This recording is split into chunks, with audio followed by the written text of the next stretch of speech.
اللہ کے نام سے شروع جو بڑا مہربان نہایت رحم والا ہے۔ حضرت ابو بکرہ رضی اللہ تعالیٰ عنہ کہتے ہیں کہ رسول اللہ صلی اللہ علیہ وآلہ وسلم نے فرمایا، کوئی گناہ ایسا نہیں ہے جس کے کرنے پر آخرت کے عذاب کے ساتھ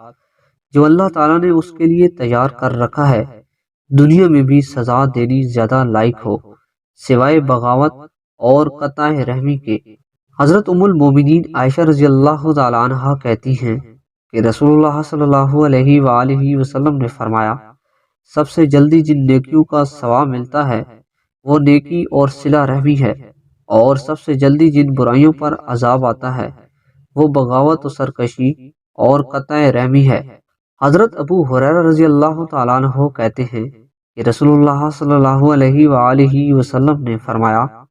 شر سے آدمی کے لیے یہی کافی ہے کہ وہ اپنے مسلم بھائی کی تحقیر کرے۔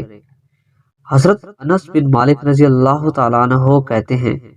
کہ رسول اللہ صلی اللہ علیہ وآلہ وسلم نے فرمایا، بے شک اللہ تعالیٰ نے میری طرف وحی کی ہے کہ تم تواضع اختیار کرو اور تم ایک دوسرے پر زیادتی نہ کرو۔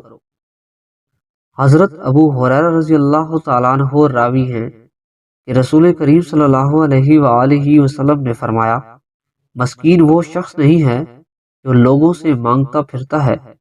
اور لوگ اسے ایک لقمہ یا دو لقمہ اور کھجوریں دیتے ہیں، بلکہ مسکین شخص وہ ہے جو اتنا مال بھی نہیں رکھتا کہ وہ اس کی وجہ سے مستغنا ہو، اور اس کے ظاہر حالات کی وجہ سے لوگ یہ بھی نہیں جانتے کہ وہ محتاج و ضرورت مند ہے، اسے صدقہ دیا جائے،